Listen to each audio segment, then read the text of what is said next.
ये मोह माया पसरिया अंत साथ न कोई जाए। मोह, मोह शब्द संस्कृत तो मम शब्द तो बने है। मम मेरा, ये भी मेरा है, ये भी मेरा है, ये भी मेरा है, ये भी मेरा। कई दफ़ा असी पुत्र नूं कह देने आ तेरे नाल मेरा कोई ताल्लुकात नहीं है। कई बारी दूजे नूं कह देने आ ये मेरा अपना है। कारण की जो करीबी दा है उसनों कह देने ये नाल मेरा दूर दा भी नाता नहीं है, और जिहड़ा दूर दा है उसनों कह छड्डने ये तो मेरा करीबी है। ਉਹਦਾ ਕਾਰਨ ਹੈ ਕਿ ਜਿਹੜਾ ਵੀ ਮਨੁੱਖ ਸਾਡੀ ਕਾਮਨਾ ਦੀ ਪੂਰਤੀ ਕਰਦਾ ਹੋਵੇ ਉਹਦੇ ਨਾਲ ਮੋਹ ਹੋ ਜਾਂਦਾ ਹੈ। ਇਹ ਮੇਰਾ ਹੈ, ਮੇਰਾ ਹੈ। इसने मेरे स्वार्थ की पूर्ति की है, मेरी कामना की पूर्ति की है, ये मेरा है। और जिसने कामना की पूर्ति दे विच दीवार खड़ी कर दी उस ते क्रोध आंदा है, उस ते गुस्सा आंदा है। तो फिर कामना की पूर्ति करने वाले जितने जितने वधदे गए उतना उतना उन्होंने नाल मोह वधदा गया, और जितना जितना मोह वधदा गया उतना उतना हंकार बुलंद होंदा गया। क्योंकि मनुष्य कहता ये भी मेरा है, ये भी मेरा है, ये भी मेरा है, फिर हंकार बुलंद होंदा। और अखीर दे समय विच जदों रूहे जमी तो रुखसत करना होंदा है उदों फिर साहिब कहते ने अंत साथ न कोई जाए, फिर कोई भी नहीं जाता। इत्थे मैं एक छोटी जी गाथा आप जी के सामने रखा, गल पकड़ावे। एक सम्राट हर साल एक बहुत वड्डा सम्मेलन करांदा सी। बाकायदा उस सम्मेलन का नाम सी मूर्ख सम्मेलन, महामूर्ख सम्मेलन। तो जिहड़ा कोई जितना वड्डा महामूर्ख होंदा सी उसनों इनाम दिता जांदा सी, उसनों ताज दिता जांदा सी। जिवें विश्व सुंदरियां नूं ताज दिता जांदा है, ये विश्व सुंदरी है, इसनों ताज पहनाया जाए। तो वह महामूर्खां नूं ताज पहनांदा सी। जिहड़ा सब तो वड्डा मूर्ख होंदा सी उहनूं ताज पहनांदा सी। इस वारी महामूर्ख नूं चुनिया, ताज पहनाया, गले विच माला। तो वह फिर मूर्ख भी इस तरह के आते सी, ना माला उतारते सी ना ताज नूं उतारते सी, पाई रखते सी 24 घंटे। 24 घंटे पाई रखते सी। रात नूं भी माला पाई हुई है, भावें वो सुक गई है, फुलों की माला है तां भी पाई रखते सी। जे ताज है पाई रखते सी उसनूं, क्योंकि महामूर्ख जो है। कहते ने 10 को दिन बाद शहर विच खबर फैलती है कि राजा बीमार हो गया है। डॉक्टरों ने जवाब दे दिता उसको। लोगों ने महामूर्ख नूं भी किया तू भी जा एक बारी राजे नूं मिल के आ, क्योंकि राजा तेनों भी मुहब्बत करता है, तेनों भी प्यार करता है। तो वह राजे कोल जांदा है, नमस्कार करता है, और राजा कहता है महामूर्ख नूं कि हुण मैं जा रहा। ध्यान दे नाल सुनना, एक गाथा उस राजे दी ही नहीं साड़ी भी है। राजा कहता है मैं जा रहा, तो महामूर्ख की कहता है, कहता महाराज छेती आ जाना मुड़ के। महामूर्ख जो होया, महाराज छेती आ जाना मुड़ के। सम्राट कहता है जो एक बार चला गया वो मुड़ के नहीं आता, फिर मुड़ के नहीं आता। कहता किन्ना को लंबा पिंड है जो मुड़ के ही नहीं आता। तो जे किधरे पेंडा बहुत लंबा है तो फिर एक कम करना, 2 4 5 वजीर भी नाल लेके जाना, 1 2 राणियां नूं भी नाल लेके जाना, क्योंकि रास्ता बहुत लंबा है। तो फिर भुख भी लगेगी, फिर रोटी पानी का बंदोबस्त भी करके रखना, जिथे जिथे भुख लगेगी रोटी भी खा लेना। तो बादशाह कहता है महामूर्ख, जिथे मैं जा रहा उत्थे ना राणी चलेगी, ना दौलत चलेगी, ना रथ जाणगे, ना रोटी का बंदोबस्त, उत्थे तो कुछ भी नहीं होंदा। केवल तो केवल मैनू ही जाना पेगा। महामूर्ख कहता आप जी नूं ही जाना पेगा। कहते ने हाँ। कहते ने ओहो ये तो मैंने हुण पता लग्या। तो मां मूर्ख ने की कीता, अपने गल चों माड़ा कढ़ उतार के राजे दे गल विच पा छड्डी, अपना ताज उतार के राजे दे सिर ते रख दिता। कहन लगे फिर इस ताज दा असली हकदार तू है, इस माला दा असली हकदार तू। जदों तेनू पता है कि अंत साथ न कोई जाए, फिर इतनी दौलत जोड़न दी लोड़ की है, फिर इतने रथ इकट्ठे करन दी लोड़ की है, फिर इतने वड्डे वड्डे बंगले बनाउण दी लोड़ की है, जदों साथ ही नहीं जाना किसी ने। हकीकत है आप जी दे कोल जितना वड्डा बंगला होवे, आप जी केवल ते केवल मेरे ख्याल दे विच 3 या 4 या 5 गज दी जमीन विच ही रहिंदे हो, बाकी सब खाली होंदी है, बाकी दे विच कूड़ कबाट भरिया होया है। आप जी जिथे सौंदे हो कितनी जगह घेरदे हो, 3.5 हाथ तेरी सी वो।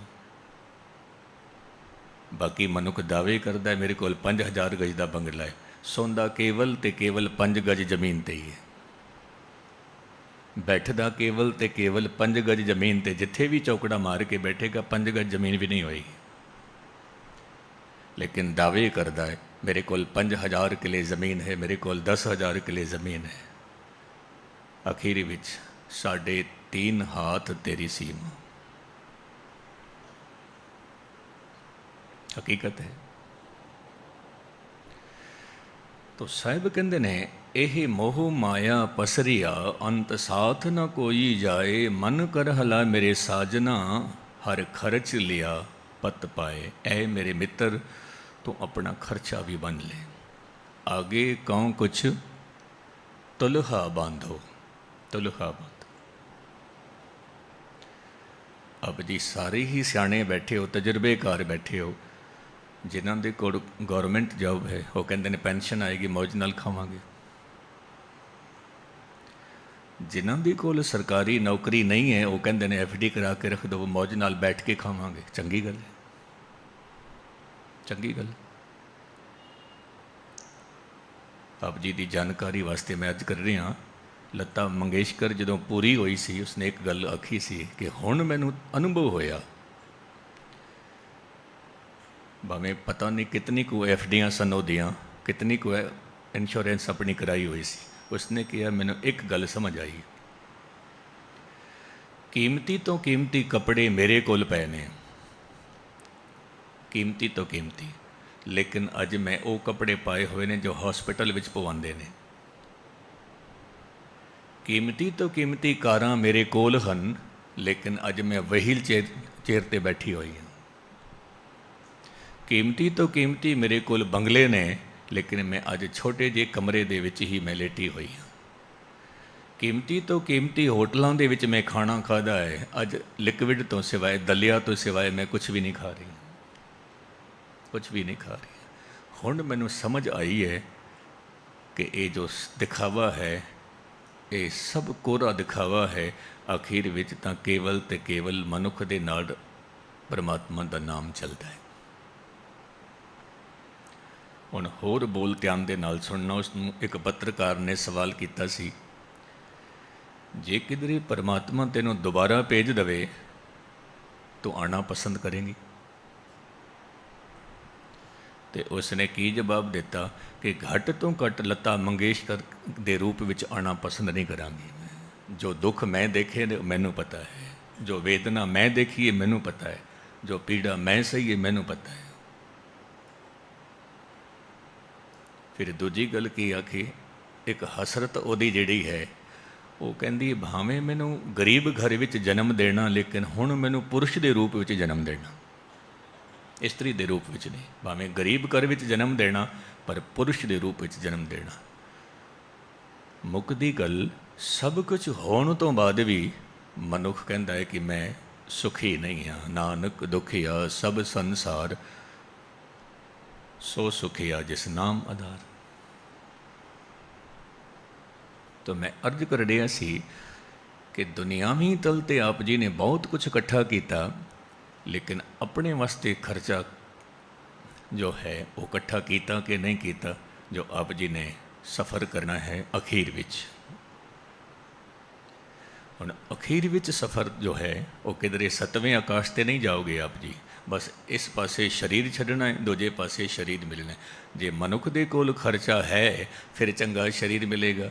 ਜੇ ਖਰਚਾ ਕਿਧਰੇ ਵਾਧੂ ਹੈ, ਬੰਦਗੀ ਵਾਧੂ ਹੈ, ਫਿਰ ਉਹ ਲੀਨ ਹੋ ਜਾਏਗਾ ਨਿਰੰਕਾਰ ਦੇ ਵਿੱਚ। ਔਰ ਜੇ ਕਿਧਰੇ ਉਹਦੇ ਕੋਲ ਖਰਚਾ ਨਹੀਂ ਹੈ ਤਾਂ ਗੁਸਤਾਖੀ ਮਾਫ ਹੈ, ਫਿਰ ਆ ਕੇ ਧੱਕੇ ਖਾਏਗਾ। फिर जम जम मरे मरे फिर जम्मे बहुत सजाए पिया देश लम्हे। फिर बचपन का दुख, मात गर्भ दे विच ओदा दुख, फिर जवानी का दुख, तालीम हासिल करन दा दुख, फिर कारोबार जो है तैयार करन दा दुख, फिर बुढ़ेपे का दुख, फिर मौत का दुख, फिर दोबारा जन्म का दुख, फिर तालीम का दुख, फिर कारोबार का दुख, फिर बुढ़ेपे का दुख, फिर कीते हुए कर्मां का फल फिर भोगना ओदा दुख, फिर मौत का दुख, फिर जन्म आ जाना। एक वर्तुल है, सर्कल है, चलता रहेगा। इसनों इस तरह ना समझ लेना कि ये वर्तुल खत्म हो जाएगा, नहीं। सब कुछ वर्तुल विच है, सब कुछ गर्दिश विच है और असी भी गर्दिश विच हाँ। कितनी बार बच्चे बने हाँ, कितनी बार जवान बने हाँ, कितनी बार बुढ़े बने हाँ, कितनी बार मौत हुई है, कितनी बार जन्म होया है, कितनी बार मकान बनाए ने, कितनी बार कारोबार बनाया, कितनी बार गृहस्थी होए हाँ, कितनी बार किसी के पिता बने हाँ, कितनी बार किसी के पुत्र बने हाँ, फिर चले गए, अज फिर आ गए हाँ। वर्तुल जे किधरे इस वर्तुल नूं तोड़ना चाहते हो तो ये चाक रुकेगा नहीं। किधरे इंतजार ना करना कि ये सृष्टि का जिहड़ा चक्र है ये रुकेगा तो असीं जंप मारांगे, नहीं। एक घुमियार का चाक चलता ही रहेगा, भांडे बनते ही रहणगे, भांडे तो फिर मिट्टी, मिट्टी तो फिर भांडे, ये चलता ही रहेगा चक्र। जे आप जी चाहते हो कि इस चक्र तो मुक्त हो जाइए तो आप जी नूं छलांग लगानी पैगी। क्रोध तो छलांग, लोभ तो छलांग, मोह तो छलांग, अहंकार तो छलांग, उतर जाओ नीचे। उसनों फिर क्या है, बहुर न भव जल फेरा, हर दर गए पहनाइया, हर आप लिया गढ़ लाए। कहते ने फिर वो आप तेनों अपने चरणों का प्यार बख्शेगा। हाँ, एक मनुख नूं कह दिंदा है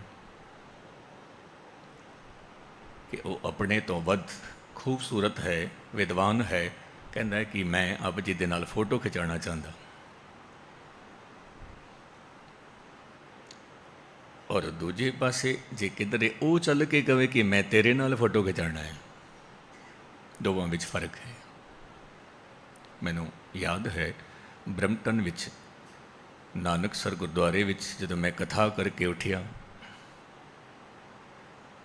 तो उत्थे डिप्टी मेयर, MLA ते MP ये भी बैठे हुए सी। ते जदों डिप्टी मेयर नूं मैं फतेह बुलाई तो वह उठ के कहता है, MP नूं कहता है, MLA नूं कहता है, तुसीं तीनों आ जाओ, भाई साहब नाल फोटो खिंचानी। मैं क्या हद हो गई। कोई बॉडीगार्ड नहीं MP नाल, MLA नाल, डिप्टी मेयर नाल, कोई बॉडीगार्ड नहीं, अकेले।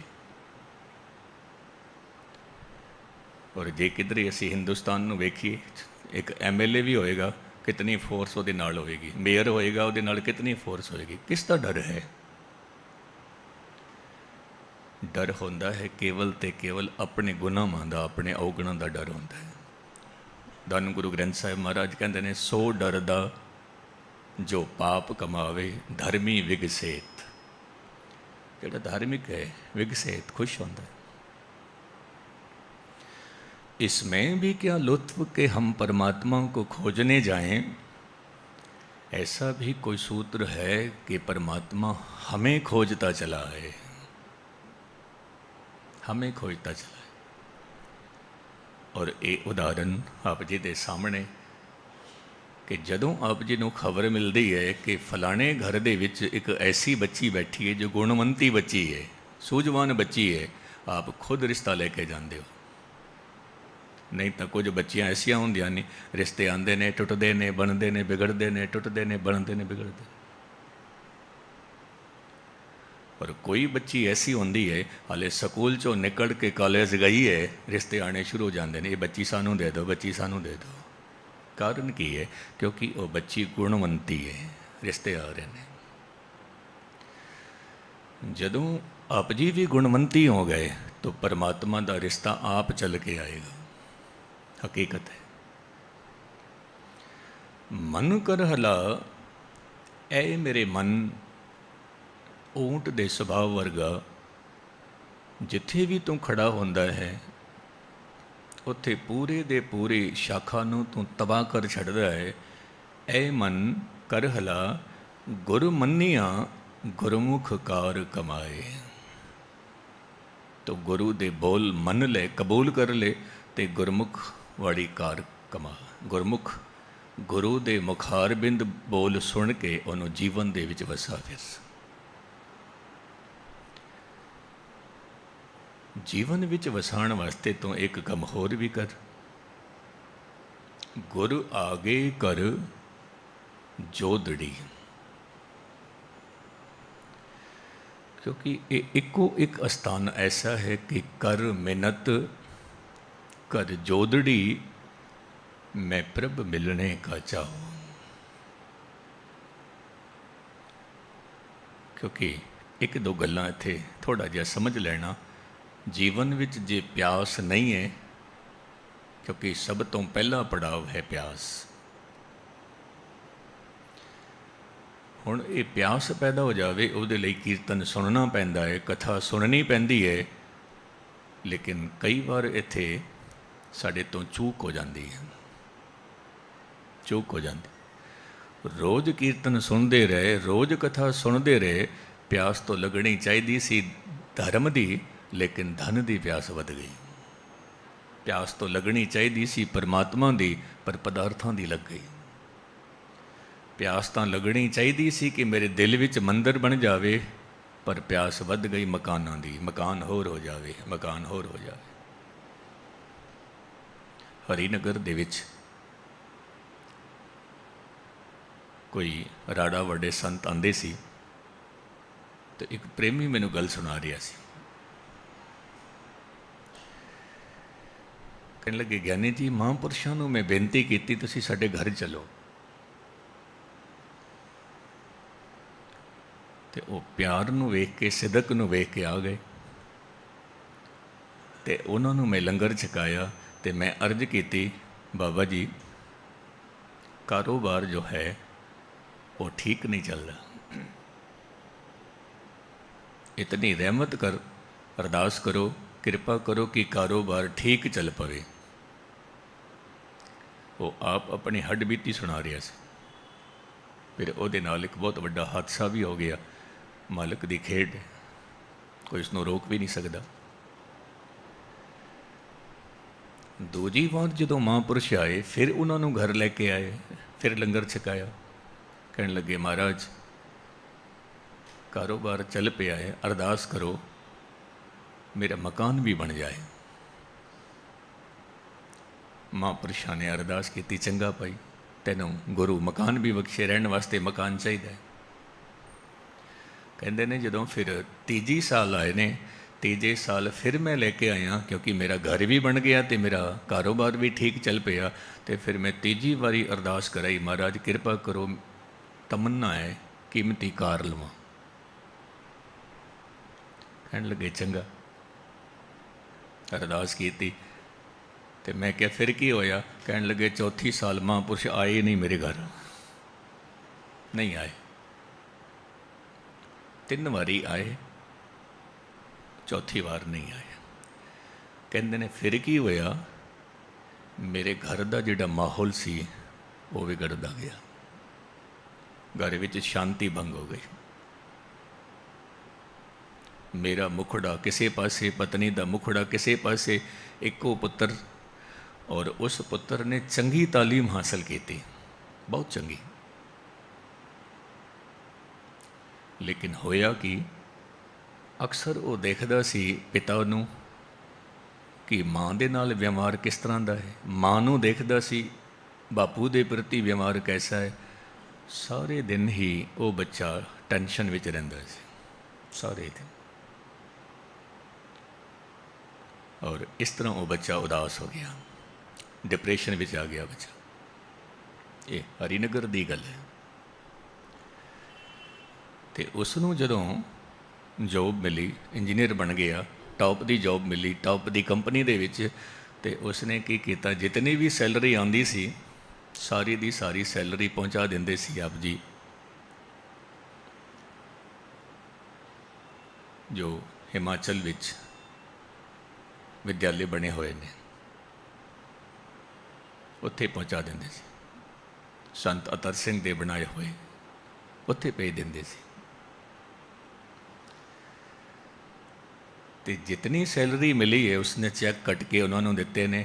ਉਸ ਤੋਂ ਬਾਅਦ 4 ਮਹੀਨੇ 5 ਮਹੀਨੇ ਬਾਅਦ ਇੱਕ ਪੜਾਅ ਐਸਾ ਹੁੰਦਾ ਹੈ ਕਿ ਮੈਟਰੋ ਸਟੇਸ਼ਨ 'ਤੇ ਜਾ ਕੇ ਛਲਾਂਗ ਲਗਾਉਂਦਾ ਹੈ, ਸਰੀਰ ਦੇ ਟੋਟੇ ਟੋਟੇ ਹੋ ਜਾਂਦੇ, ਇੱਕੋ ਹੀ ਬੱਚਾ। ਅਤੇ ਉਹ ਮੈਨੂੰ ਕਹਿੰਦਾ, ਗਿਆਨੀ ਜੀ ਜਦੋਂ ਮੈਂ ਬੈਂਕ ਵਿੱਚ ਗਿਆ ਅਤੇ ਮੈਂ ਕਿਹਾ ਵੀ ਇਹਦੀ ਸੈਲਰੀ, ਕਹਿਣ ਲੱਗੇ ਇਹਦੀ ਸੈਲਰੀ ਤਾਂ ਸਾਰੀ ਦੀ ਸਾਰੀ ਬੜੂ ਸਾਹਿਬ ਜਾਂਦੀ ਹੈ, ਚੈੱਕ ਕੱਟ ਕੇ ਦੇ ਦਿੰਦਾ ਸੀ। ਕਹਿੰਦੇ ਇੱਕ ਵੀ ਪੈਸਾ ਬੈਂਕ ਵਿੱਚ ਨਹੀਂ ਰੱਖਿਆ। ਮੁਕਤਸਰ ਮੈਂ ਇਹ ਅਰਜ਼ ਕਰਾਂ ਕਿ ਗੁਰੂ ਤੋਂ ਜਿੱਥੇ ਧਨ ਮੰਗਦੇ ਹਾਂ 100% ਧਨ ਮੰਗੋ, 101% ਧਰਮ ਮੰਗੋ, ਨਾਮ ਮੰਗੋ। ਮੈਂ ਇਹ ਨਹੀਂ ਕਹਿ ਰਿਹਾ ਧਨ ਨਾ ਮੰਗੋ, ਮੰਗੋ, ਧਨ ਵੀ ਮੰਗੋ ਪਰ ਧਰਮ ਵੀ ਮੰਗੋ, ਪਦਾਰਥ ਵੀ ਮੰਗੋ, ਪਰਮਾਤਮਾ ਨੂੰ ਵੀ ਮੰਗੋ, ਮਕਾਨ ਵੀ ਮੰਗੋ ਅਤੇ ਮੰਦਰ ਵੀ ਮੰਗੋ, ਮੰਦਰ ਤੋਂ ਭਾਵ ਗੁਰੂ ਦਾ ਪਿਆਰ ਮੰਗੋ। ਤੋ ਜੋ ਗੁਰੂ ਦਾ ਪਿਆਰ ਹੈ ਉਹ ਕਿਸ ਤਰ੍ਹਾਂ ਨਸੀਬ ਹੋਵੇਗਾ? ਦਾਨ ਕਰਕੇ, ਤਪ ਕਰਕੇ, ਤੀਰਥ ਕਰਕੇ, ਵੇਦ ਪਾਠ ਕਰਕੇ। ਸਾਹਿਬ ਕਹਿੰਦੇ ਨੇ ਨਹੀਂ, ਨਾ ਤੂੰ ਆਵੇਂ ਵਸ ਬਹੁਤ ਗੇੜਾ ਬਣੇ। ਮੈਲਾ ਕੁਚੇਲਾ ਵੇਸ਼ ਬਣਾ ਲਿਆ, ਪਰਮਾਤਮਾ ਤੋਂ ਵੀ ਵਸ ਵਿੱਚ ਨਹੀਂ ਆਏਗਾ। ਨਾ ਤੂੰ ਆਵੇਂ ਵਸ ਵੇਦ ਪੜਾਵਣੇ, ਵੇਦਾਂ ਦਾ ਪਾਠ ਕਰੀ ਜਾ, ਕਰੀ ਜਾ, ਵਸ ਵਿੱਚ ਨਹੀਂ ਆਏਗਾ। ਨਾ ਤੂੰ ਆਵੇਂ ਵਸ ਕਿਤੇ ਸਿਆਣਪ, ਚਤੁਰਾਈ ਨਾਲ ਤੂੰ ਵਸ ਵਿੱਚ ਆ ਜਾ, ਕਹਿਣ ਲੱਗੇ ਨਹੀਂ ਆਏਗਾ। ਨਾ ਤੂੰ ਆਵੇਂ ਵਸ ਬਹੁਤਾ ਦਾਨ ਦੇ, ਦਾਨ ਵੀ ਦਿੰਦੇ ਰਹੋ ਤਾਂ ਵੀ ਗੱਲ ਨਹੀਂ ਬਣੇਗੀ। ਕਿਉਂਕਿ ਦਾਨ ਦੇ ਕੇ ਕਿਧਰੇ ਦਾਵਾ ਨਾ ਕਰ ਬੈਠਣਾ ਮੈਂ ਇਤਨਾ ਦਾਨ ਕੀਤਾ, ਵੇਦ ਪਾਠ ਪੜ੍ਹ ਕੇ ਕਿਧਰੇ ਦਾਵਾ ਨਾ ਕਰ ਬੈਠਣਾ ਮੈਂ ਇਤਨੇ ਵੇਦ ਪਾਠ ਕੀਤੇ ਨੇ, ਤੀਰਥਾਂ 'ਤੇ ਜਾ ਕੇ ਕਿਧਰੇ ਦਾਵੇ ਨਾ ਕਰ ਬੈਠਣਾ ਮੈਂ ਇਤਨੇ ਤੀਰਥ ਕੀਤੇ ਨੇ। ਦਾਵਾ ਨਾ ਕਰ ਬੈਠਣਾ, ਪਰਮਾਤਮਾ ਨੇ ਕਹਿਣਾ ਹੈ ਤੂੰ ਕਰੀ ਜਾ ਤੀਰਥ। ਜੇ ਕਿਧਰੇ ਤੂੰ ਦਾਵਾ ਕਰਦਾ ਪਿਆ ਮੈਂ ਇਤਨਾ ਦਾਨ ਕੀਤਾ, ਕਰਦਾ ਰਹੇ ਦਾਨ। ਤੋ ਅਗਾਂਹ ਚੱਲ ਕੇ ਸਾਹਿਬ ਕੀ ਕਹਿੰਦੇ ਨੇ, ਸਭ ਕੋ ਤੇਰੇ ਵਸ ਅਗਮ ਅਗੋਚਰਾ। ਐ ਅਗਮ, ਐ ਅਗੋਚਰ, ਅਗੋਚਰ ਤੋਂ ਭਾਵ ਜਿੱਥੇ ਤੱਕ ਸਾਡੀਆਂ ਇੰਦਰੀਆਂ ਦੀ ਪਕੜ ਨਹੀਂ ਹੈ ਉਸ ਨੂੰ ਅਗੋਚਰ ਕਹਿੰਦੇ ਨੇ। ਅਗਮ ਕਹਿੰਦੇ ਨੇ ਜਿੱਥੇ ਤੱਕ ਗਮਨ ਨਾ ਹੋ ਸਕੇ ਸਾਡੀਆਂ ਇੰਦਰੀਆਂ ਦਾ, ਉਹ ਅਗਮ ਹੈ। ਸਭ ਕੋ ਤੇਰੇ ਵਸ ਅਗਮ ਅਗੋਚਰਾ, ਤੂੰ ਭਗਤਾਂ ਕੇ ਵਸ ਭਗਤਾਂ ਤਾਣ ਤੇਰਾ। ਤੂੰ ਭਗਤਾਂ ਦੇ ਵਸ ਵਿੱਚ। ਇਹ ਜੋ ਭਗਤ ਸ਼ਬਦ ਹੈ ਇਹ ਭਾਵ ਤੋਂ ਬਣਿਆ ਹੈ। ਭਾਵ ਬਿਨ ਭਗਤ ਨਾ ਹੋਏ ਤੇਰੀ। ਜੇ ਭਾਵ ਨਹੀਂ ਹੈ, ਪ੍ਰੇਮ ਨਹੀਂ ਹੈ, ਭਗਤੀ ਨਹੀਂ ਹੋਏਗੀ। ਤਾਂ ਭਾਵ ਚਾਹੀਦਾ ਹੈ। ਤਾਂ ਭਾਵ ਕਿਸ ਤਰ੍ਹਾਂ ਨਸੀਬ ਹੋਵੇ? ਸਾਹਿਬ ਕਹਿੰਦੇ ਨੇ ਗੁਰ ਆ ਗਏ ਕਰ ਜੋਦੜੀ। ਇਹ ਜੋਦੜੀ ਸ਼ਬਦ ਨਿਮਰਤਾ ਦਾ ਪ੍ਰਤੀਕ ਹੈ। ਅਰਦਾਸ ਨਿਮਰਤਾ ਦਾ ਪ੍ਰਤੀਕ ਹੈ। ਜੋਦੜੀ ਕਰ, ਜਦੋਂ ਅਸੀਂ ਅਰਦਾਸ ਕਰਦੇ ਹਾਂ ਦੋਵੇਂ ਹੱਥ ਜੁੜ ਜਾਂਦੇ ਨੇ ਸਾਡੇ। ਜਦੋਂ ਅਸੀਂ ਅਰਦਾਸ ਕਰਦੇ ਹਾਂ ਸਾਡੀ ਗਰਦਨ ਝੁਕ ਜਾਂਦੀ ਹੈ, ਨਿਮਾਣੇ ਹੋ ਜਾਂਦੇ। ਔਰ ਅਰਦਾਸ ਹੁੰਦੀ ਵੀ ਨਿਮਰਤਾ ਦੇ ਨਾਲ ਹੈ, ਅਰਦਾਸ ਹੁੰਦੀ ਵੀ ਆਸਥਾ ਦੇ ਨਾਲ ਹੈ, ਅਰਦਾਸ ਕਬੂਲ ਵੀ ਸ਼ਰਧਾ ਨਾਲ ਹੁੰਦੀ ਹੈ। ਗੱਲ ਕਹਿ ਕੇ ਮੈਂ ਸਮਾਪਤੀ ਵੱਲ ਆਉਣਾ। ਗੁਰ ਆ ਗਏ ਕਰ ਜੋਦੜੀ, ਜਨ ਨਾਨਕ ਹਰ ਮੇਲਾਏ। ਐ ਪ੍ਰਭੂ ਮੇਰੀ ਇੱਕ ਅਰਦਾਸ ਹੈ, ਮੇਰੀ ਇੱਕ ਜੋਦੜੀ। ਅੰਤਰ ਜਾਮੀ ਪੁਰਖ ਵਿਦਾਤੇ, ਸ਼ਰਦਾ ਮਨ ਕੀ ਪੂਰੇ। ਨਾਨਕ ਦਾਸ ਇਹ ਸੁਖ ਮੰਗੇ, ਮੋਕੋ ਕਰ ਸੰਤਨ ਕੀ ਦੂਰ। ਇਹ ਸੁਖ ਸਿਰਮੌਰ ਸੁਖ ਹੈ। ਸੰਗਤ ਵਿੱਚ ਬੈਠਣਾ, ਸੰਗਤ ਵਿੱਚ ਬੈਠ ਕੇ ਗੁਰੂ ਦੀ ਕੀਰਤ ਕਰਨੀ, ਇਹ ਸਿਰਮੌਰ ਸੁਖ ਹੈ, ਇਹ ਆਨੰਦ ਹੈ। ਗੁਰੂ ਸਾਹਿਬ ਰਹਿਮਤਾਂ ਕਰਨ, ਇਹ ਆਨੰਦ ਆਪ ਜੀ ਦੀ ਝੋਲੀ ਵਿੱਚ ਪਾਉਣ। ਬਾਕੀਆਂ ਵਿਚਾਰਾਂ ਕੱਲ ਕਰਾਂਗੇ। ਭੁੱਲਾਂ ਚੁੱਕਾਂ ਦੀ ਖਿਮਾ।